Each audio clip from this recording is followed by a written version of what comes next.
Bonjour à tous, j'espère que vous allez bien. Aujourd'hui on se retrouve pour un book haul du mois d'avril. Alors aujourd'hui on est exactement le 15 avril et j'ai déjà acheté 17 livres. Voilà. J'espère que ça sera l'unique book haul du mois d'avril et que je ne vais pas recraquer avec ça. En tout cas on peut officiellement dire que mon challenge j'aurais dû ma palle cette année est foiré. Voilà, soyons honnêtes. J'arrive pas du tout à réduire ma palle, tout simplement parce que je rachète presque autant de livres que je lis, voire plus de livres que je lis par mois, donc forcément ça fait que augmenter, ça ne réduit pas. J'ai honte, mais qu'à moitié, parce que c'est que des choses qui me faisaient envie. Vous allez voir, il y a du neuf et de l'occasion. Et donc j'ai divisé ça en 3 parties. La première partie, ça va être mes achats au Furet du Nord. Donc j'ai pu me rendre début du mois d'avril à Lille pour le boulot et j'en ai profité pour passer en fin de journée chez les Furets du Nord. Donc c'était la première fois pour moi et j'ai juste adoré cette librairie. Alors là-bas je me suis procuré quelques livres, donc que du neuf. Le premier c'est La magie du rangement de Marie Kondo. Donc c'est un livre un peu best-seller sur tout ce qui est rangement. En fait voilà, j'ai jamais eu de livre de développement personnel. Alors attention, je suis pas du tout minimaliste. Vous pouvez voir derrière, non seulement j'ai des livres, mais j'ai également des jeux, des collections de parfums. Donc voilà, j'essaie d'arrêter d'avoir des collections, mais, mais c'est pas ma nature de base d'être minimaliste. J'ai envie de lire La magie du rangement. On verra ce que ça donne. En tout cas, ce que j'aimerais, c'est avoir un rangement plus organisé, savoir où sont les choses et ne plus me perdre. Donc, j'espère que cette petite pépite pourra m'aider. Je me suis également procuré le tome 2 d'Agatha Raisin, puisque si vous avez vu mon dernier bilan du mois, j'ai adoré le tome 1, donc c'est de MC Beaton aux éditions Albin Michel. Donc ici, c'est le tome 2, Agatha Raisin, Remède de cheval. Voilà, donc à chaque fois des titres très imagés et un petit peu sympathiques. On verra de quoi ça parle, j'ai pas lu le derrière parce que je veux pas absolument rien savoir sur l'enquête. En tout cas, j'ai failli m'acheter le tome 3 et je me suis dit non, quand même, ça fait beaucoup. Ensuite, je me suis procuré le tome 2 de La Faucheuse qui s'appelle Thunderhead de Neil Shusterman. Donc c'est aux éditions Collection R des éditions Robert Laffont. Donc la collection Young Adult. J'ai adoré le tome 1, La Faucheuse. Gros coup de cœur de ma fin février. Donc vous allez le voir dans mon bilan de lecture des lectures du mois de mars. Voilà, j'ai adoré La Faucheuse et il fallait absolument que je me procure la nouveauté. Donc j'ai acheté le tome 2, ça sera bientôt lu. Et en tout cas, j'en ai entendu que du bon sur les chaînes anglo-saxonnes pour l'instant. Donc ça sera pour bientôt également. Et enfin, je me suis procuré, non pas un, mais 2, je vais vous montrer qu'un seul, Sauveur et Fils, la saison 3 et 4, donc le tome 3 et 4 de cette merveilleuse saga de Marie-Aude Muraille aux éditions École des loisirs. J'ai vraiment adoré Sauveur et Fils, que ce soit le tome 1, le tome 2. Le tome 3 est maintenant lu, normalement vous verrez cette vidéo un petit peu plus tard pour le bilan du mois d'avril. En tout cas, pareil, j'ai vraiment adoré. Donc j'apprends un petit peu puisque, si j'ai bien compris, c'est le dernier tome de cette saga qui me tient vraiment à cœur. Donc je pense me le laisser pour peut-être une période où ça ira moins bien, où j'aurai besoin de quelque chose d'un petit peu sympathique et de drôle et léger. Mais je vous conseille vraiment Sauveur et Fils puisque c'est une saga qui traite de psychologie, de troubles, d'harcèlement, d'énormément de problèmes qui peuvent toucher des adolescents comme des adultes, des grands thèmes de société, que ce soit la transsexualité, que ce soit les familles recomposées, voilà, il n'y a pas que des sujets très durs, hein, il y a également des sujets de société qui touchent vraiment toutes les familles, et c'est pris avec de la légèreté, de l'humour, mais beaucoup de second degré, et une vraie analyse. Donc pour moi c'est une saga qui doit totalement parler aux adultes et pas que aux enfants. Ensuite, deuxième partie de ce book haul, j'ai été rendre visite à ma meilleure amie à Londres et on a pu faire quelques petites boutiques. Notamment, j'ai été chez Waterstones, j'adore Waterstones. On en a à Bruxelles, mais les prix sont juste exorbitants. C'est normal, il y a le prix d'importation, tout ça. Donc j'ai pu faire une petite razzia. Voilà, c'était censé être une petite et puis bon, j'ai quand même acheté pas mal de livres. Donc j'ai craqué pour quelques livres jeunesse. Le premier c'est Nevermore, mais je pense que c'est Moore, vu qu'il y a 2 OR. Nevermore de Jessica Townsend, et c'est le premier tome d'une saga, je sais pas combien de tomes il y aura. qui s'appelle The Trials of Morrigan Crow. Donc les procès de Morrigan Crow. Je ne sais pas qui est Morrigan Crow, ni si c'est un endroit ou une personne. En tout cas, la couverture m'a vraiment attirée. C'était un livre qui était beaucoup mis en avant dans la boutique et dont j'ai beaucoup entendu parler sur la chaîne de Perus Project, donc Regan, qui en a fait des éloges incroyables. Donc tout ce qui est en lecture middle grade, donc on va dire 8-12 ans. Ça me tentait pas mal. Il me semble qu'on va parler d'une petite fille qui apparemment n'a pas de chance. Il lui arrive que des, des mésaventures pas toujours très agréables. Et en fait, apparemment, c'est ça. Elle est maudite et elle est censée mourir le jour de ses 11 ans. Et apparemment, il va y avoir un univers magique derrière tout ça. Enfin, j'en sais pas beaucoup plus, mais en tout cas, ça me tentait pas mal. Ensuite, un livre dont je ne sais absolument rien. Voilà, donc mon excuse, il n'est pas sur Livre Addict encore celui-là. Ça s'appelle 12 Nights de Andrew Zurcher. Donc c'est un premier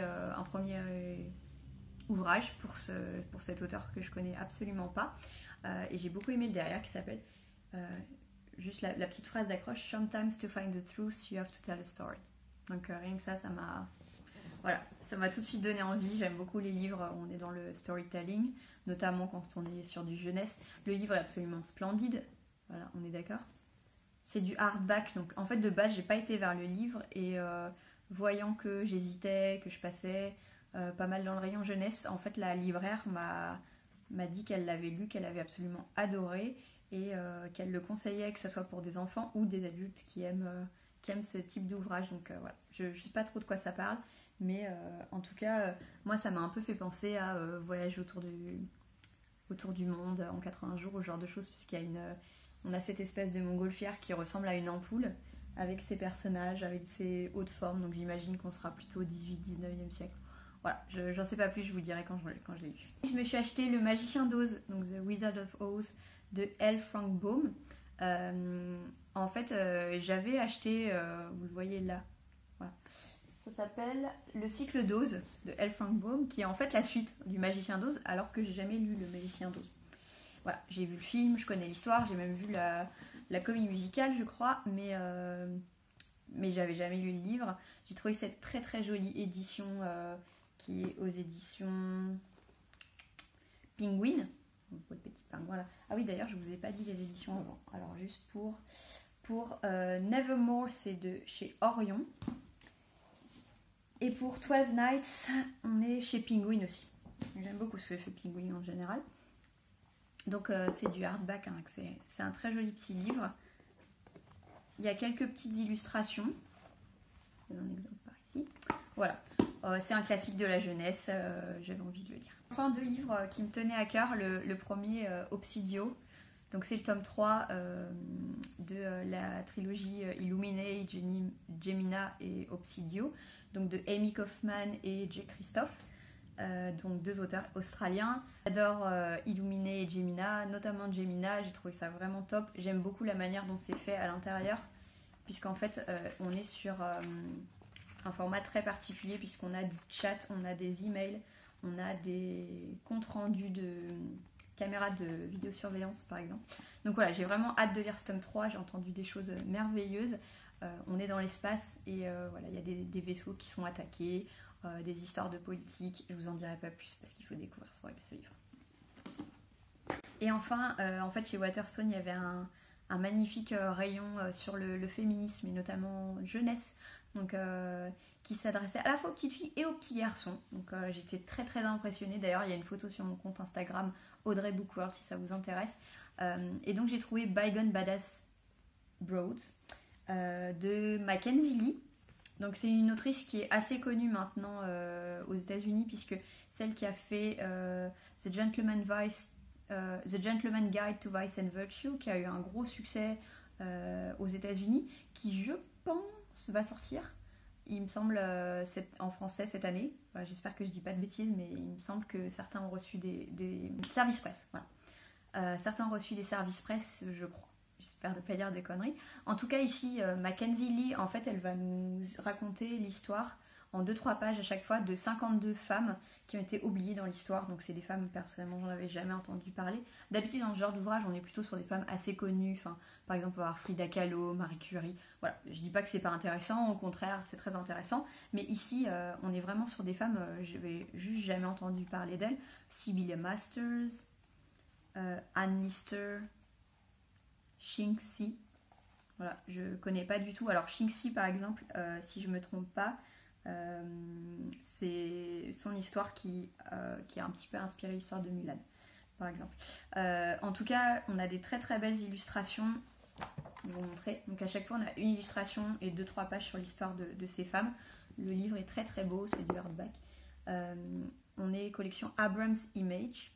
Voilà, c'est vraiment, je vous le conseille, je ne l'ai pas encore lu, mais je peux déjà vous le conseiller parce que je pense que c'est important.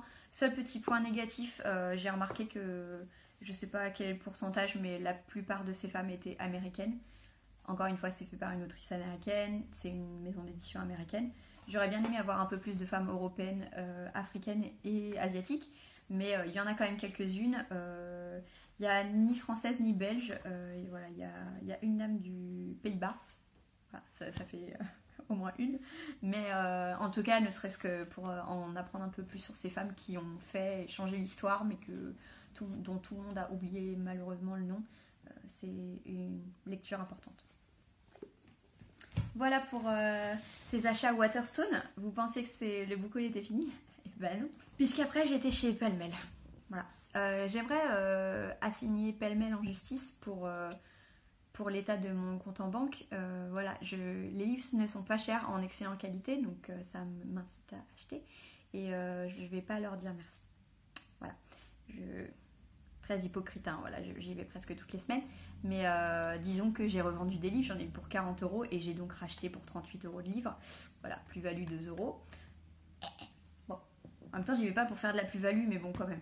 Alors les premières trouvailles, j'étais hyper contente, j'ai trouvé des tomes 2 de livres que j'avais dans ma palle, que je ne vais pas commencer tant que j'avais pas toute la saga.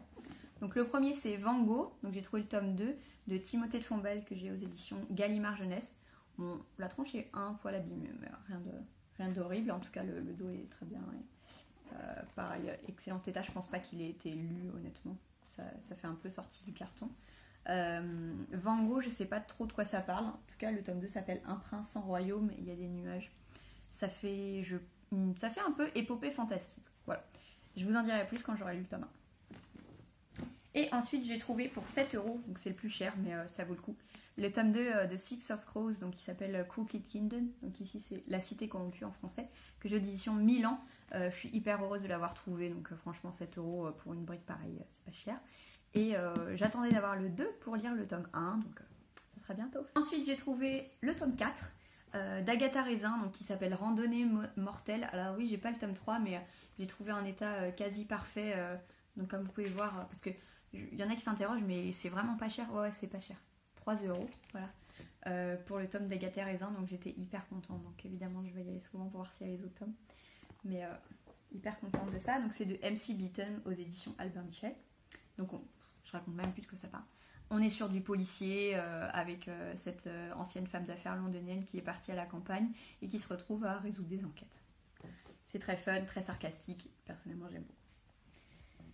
J'ai trouvé ce beau pavé qui s'appelle Un souffle, une ombre de Christian Carayon aux éditions Fleuve Noir. C'est un livre qui avait été beaucoup conseillé par Gérard Collard. Je le suis quand il conseille des thrillers ou même quand n'importe quel conseil. En général, il tape toujours juste. Et en fait, dans celui-là, on est sur des adolescents qui voulaient un peu faire la fête ensemble, entre amis et cousins, autour d'un lac et qui vont pas revenir le lendemain matin, qui vont être froidement assassinés et on va jamais trouver l'assassin. Et on va être, je pense, 20 ou 30 ans plus tard. Ensuite, j'ai trouvé Juste avant le bonheur d'Agnès Ledigue. Alors j'ai entendu que du bien de cette autrice, comme quoi c'était vraiment des romans qui faisaient chaud au cœur, qui étaient vraiment feel good, doudou, donc voilà, ce genre d'adjectifs qu'on entend beaucoup. En tout cas je trouve ça joli, j'aime bien cette couverture, je la trouve douce, elle m'apaise. Ensuite j'ai trouvé, alors je sais pas si vous vous rappelez, dans mon dernier book haul je vous parlais de Alexandre Jardin, que c'était un coup de cœur quand j'avais été ado. Pourtant il n'est pas très bien noté sur Livre Addict. Je sais pas pourquoi, j'avais adoré sa plume et en fait j'avais eu un vrai coup de cœur pour le premier tome qui s'appelait La révolte des coloriers. Donc c'était des enfants et des ados qui se retrouvaient sans adultes sur une île. Et là en fait c'est le tome 2. Je savais pas qu'il y avait eu un tome 2 parce que j'ai eu ça quand j'avais genre 14 ans. Et je me souviens plus du 1, je vais le racheter. En tout cas quand j'ai vu le tome 2 d'occasion en super état, bah je l'ai pris. Mais en fait j'aime beaucoup les dessins. Je vais vous montrer comme ça le dos. Ça fait très enfantin et j'aime beaucoup la manière dont c'est fait à l'intérieur. Alors je vous montre, il y a des petites illustrations. C'est du papier glacé à l'intérieur. Ça j'aime beaucoup les livres avec du papier glacé.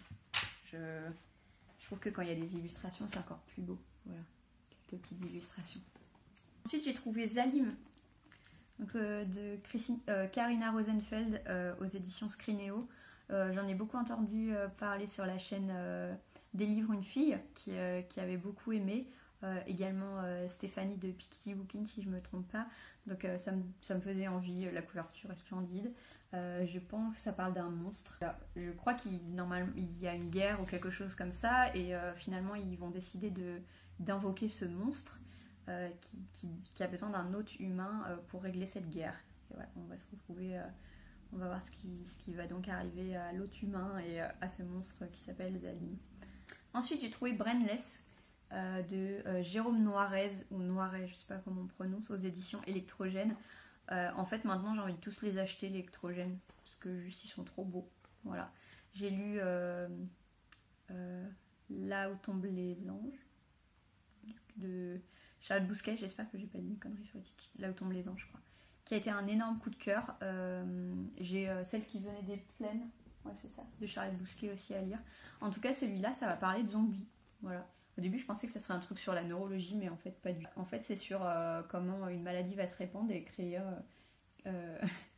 des espèces de zombies chez certains adolescents. Ça a l'air pas mal. Voilà, j'en demande pas beaucoup plus que ça. Celui-là, j'ai eu des doutes. Je l'ai vu 3-4 fois chez Pêle-Mêle et à chaque fois, je me dis ah, peut-être j'aurais dû le prendre, peut-être j'aurais dû le prendre. Je le prends. Et puis, on verra. De toute façon, je l'ai payé, je vais vous dire, 5 €. État parfait. Remade de Alex Carroll. C'est aux éditions Casterman, donc déjà la couverture est hyper belle, ça va parler d'un virus, donc un roman post-apo ou apo, hein, puisque je crois que les gens vont commencer à mourir dans celui-là, donc c'est pas vraiment du post-apo.